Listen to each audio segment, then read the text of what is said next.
Rudiana seharusnya hari ini bahagia. Kenapa Pak Rudiana harus bahagia? Karena Pak Rudiana mendapat petunjuk baru.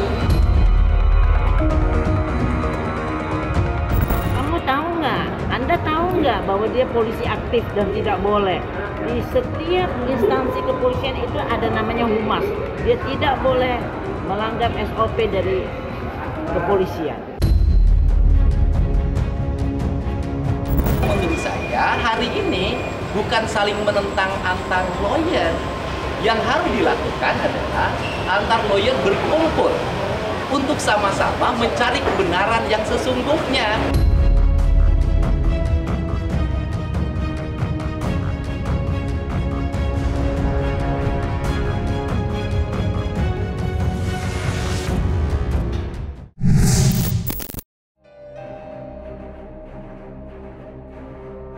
Laporan tim kuasa hukum 6 terpidana kasus Vina terhadap Aep dan Dede akhirnya memasuki babak yang baru.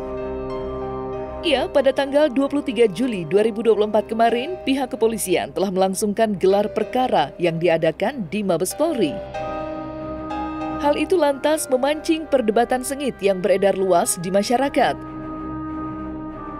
Bagaimana tidak? Belum lama ini, Dede telah muncul ke hadapan publik dengan membawa pengakuan mengejutkan yang membuka tabir baru bahwa sejatinya ia merasa telah dijebak oleh Aep dan Ibtu Rudiana.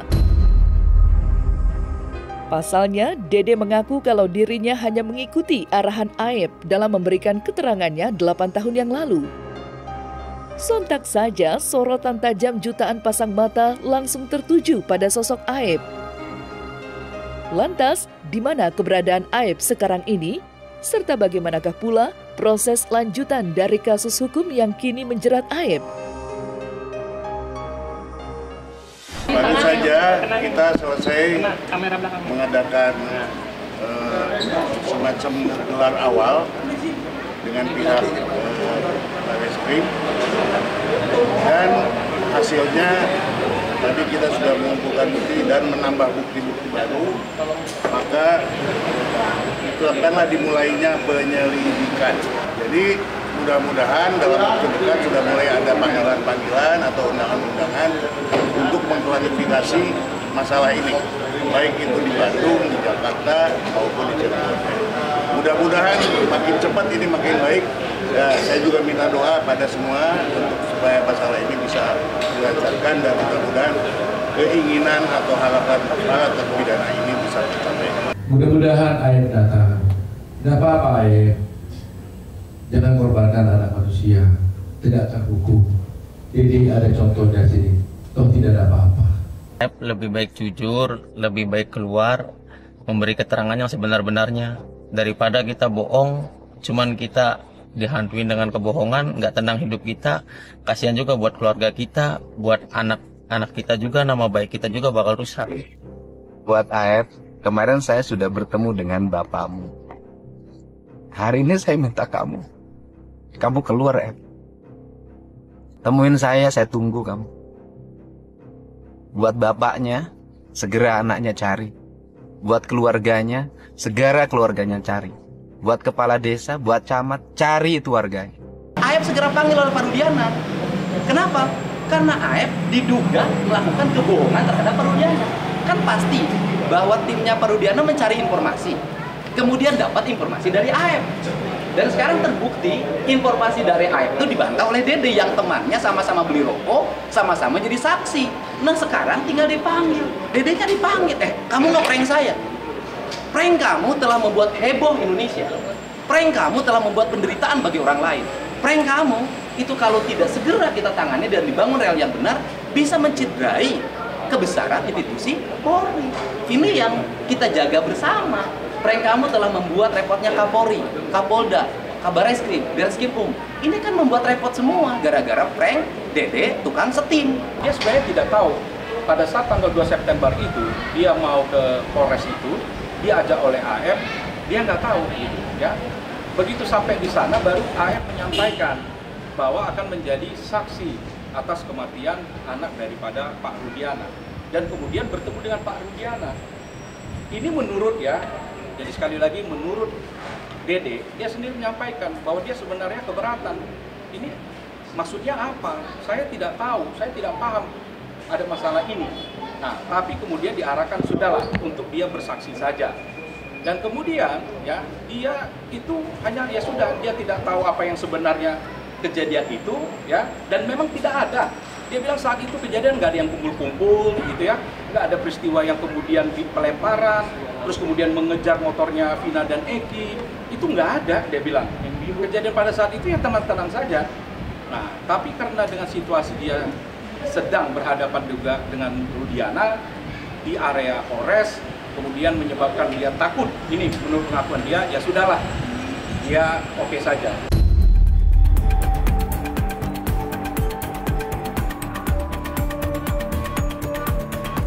Gelar perkara laporan terhadap Aep dan Dede nyatanya telah menuai sorotan tajam dari sejumlah pihak. Pasalnya, banyak pihak yang ikut mempertanyakan soal apa sebenarnya peran Ibtu Rudiana dalam kesaksian Dede. Mungkinkah ia tertipu dengan pengakuan palsu dari Aep? Mungkin hanya ia sendiri yang tahu.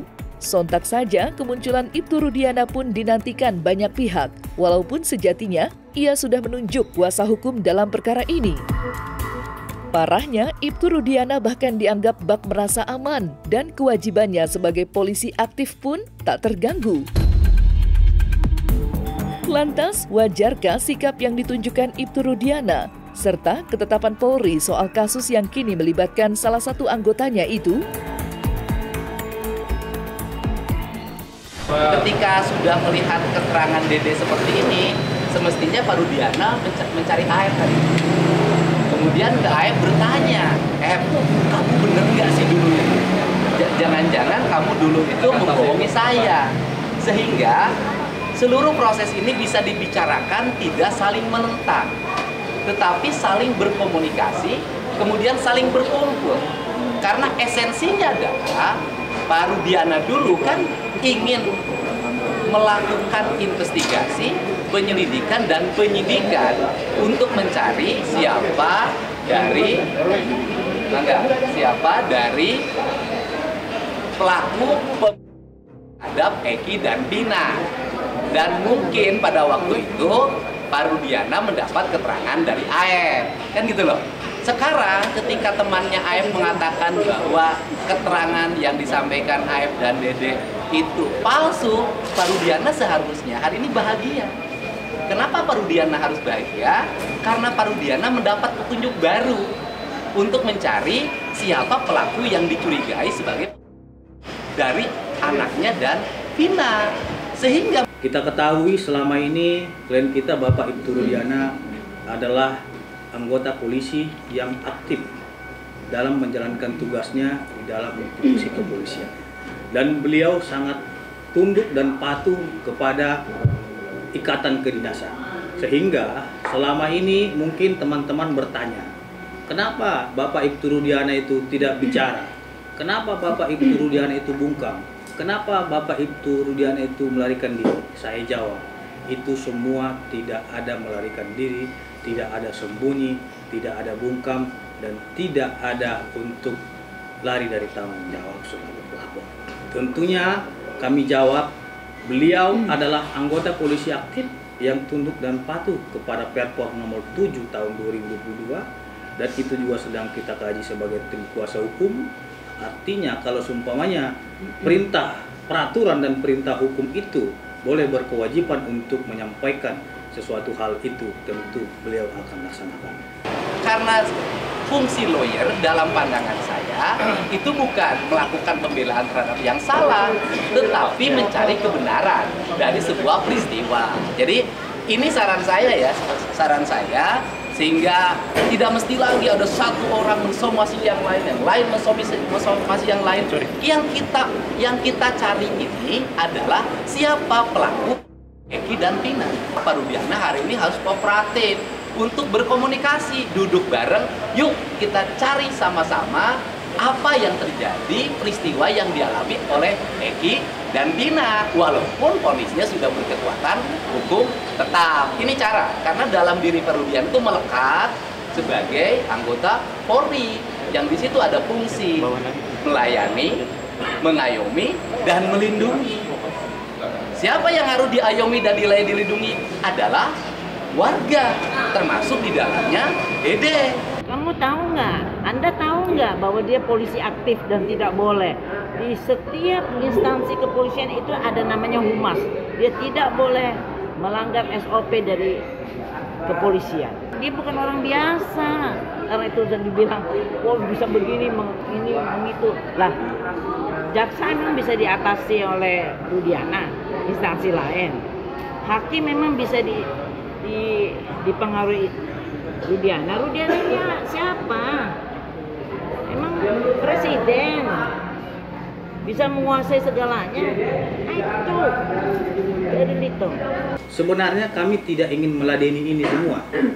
Akan tetapi karena memang tudingan ini sudah sangat jahat sekali, fitnah ini sudah sangat kejam sekali, al-fitnatu asaddu minal qatli. Artinya, fitnah itu lebih kejam daripada. Ini luar biasa sekali.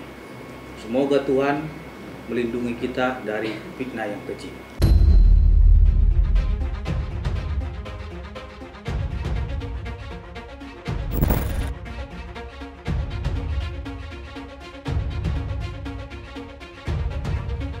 Tak dapat dipungkiri, kesaksian mengejutkan Dede soal dugaan rekayasa yang dilakukannya bersama Aep dan Ibtu Rudiana telah berhasil menggemparkan seluruh jagat maya. Bagaimana tidak, selain menghadirkan asumsi baru, banyak pula yang menjadi khawatir terhadap sosok Dede. Oleh karenanya, pihak Peradi lantas mengajukan permohonan perlindungan terhadap Dede kepada Lembaga Perlindungan Saksi dan Korban atau LPSK. Seperti diketahui, langkah itu sebenarnya sempat pula dilakukan oleh tim kuasa hukum 6 terpidana. Namun sayangnya pengajuan itu ditolak oleh pengurus LPSK. Lantas, seperti apakah nasib Dede yang sudah mengikrarkan janjinya, yakni siap menggantikan posisi para terpidana yang kini dikoyak dinginnya lantai penjara? Kami sudah menyerahkan permohonan untuk perlindungan kepada 6 terpidana sekaligus keluarganya dan berikut saksi-saksi yang akan kami hadirkan. Kenapa? Supaya mereka dengan tenang bisa menyampaikan apa yang mereka ketahui secara benar, tidak perlu ada ketakutan, tidak perlu ada kekhawatiran bahwa akan terjadi sesuatu kepada yang bersangkutan ketika berbicara. Itu tujuannya. Karena kita tujuannya ingin membuka peristiwa ini sejelas-jelasnya. Sehingga itu yang kami sampaikan. Terkait dengan Dede, tadi kuasa hukumnya Dr. Asido Huta Barat ya, juga sudah menyampaikan permohonan untuk perlindungan, hal yang sama ya. Kepentingan kami kolaborasi dengan kuasa hukum dari terlapor yaitu Dr. Asido, oleh karena kepentingan kami adalah untuk menghadirkan cerita yang sebenarnya, konstruksi yang sebenarnya untuk kepentingan bukti untuk kami jadikan novum untuk PK kepada 6 terpidana ya. Nah, urusan hukum bahwa Dede adalah terlapor ya tetap berjalan. Tadi kami sudah gelar ya, mungkin Bang Ruli nanti akan menyampaikan mengenai yang apa digelar di atas ya. Saya hanya menyampaikan tentang bahwa LPSK ini merespon dan kami sedang melengkapi semua persyaratan yang disampaikan ya, sehingga siapapun yang nanti diminta oleh keterangan saksi oleh Bareskrim itu sudah terlindungi oleh LPSK. Demikian. Sepanjang itu memenuhi persyaratan yang diatur dalam undang-undang, maka LPSK dapat memberikan perlindungan. Dan sepanjang tidak memenuhi syarat, maka ya kita menolak. Dari LPSK itu sudah sangat paham sekali perkara ini. Kalau dibilang itu sudah ngotok sebenarnya. Ya, bahkan mereka itu bisa men-challenge bahwa di dalam putusan itu kalau dibaca itu banyak sekali yang tidak sinkron. Ya, jadi memang banyak keganjilan yang terjadi di situ. Jadi potensi ya, apakah nanti kami akan mengajukan sebagai justice kolaborator itu sangat berpotensi dan ini masih proses yang akan kami pertimbangkan. Kamu tahu risikonya ini buat kamu? Tahu Pak, sangat tahu risikonya. Kamu tahu bahwa kamu bisa dipenjara gara-gara mengaku sekarang ini? Tahu Pak. Saya siap resikonya pokoknya. Apakah nanti umpamanya dengan pengakuanmu itu mereka jadi bebas, kau tetap harus diproses pidana? Saya tidak bisa katakan apa-apa, tergantung kepada kepolisian dan juga pada pengadilan apakah memberikan hukuman pada kamu. Tetapi karena keberadaan untuk berbuat baik, untuk bertobat, menyatakan kebenaran, kami tetap dari kerajaan bela kamu. Supaya jangan ada yang takut.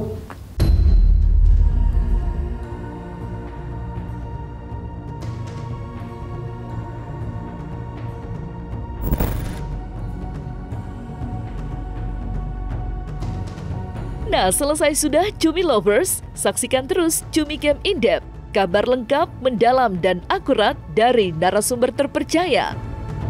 Dan jangan lupa untuk like, subscribe, dan juga share channel YouTube Cumi Cumi.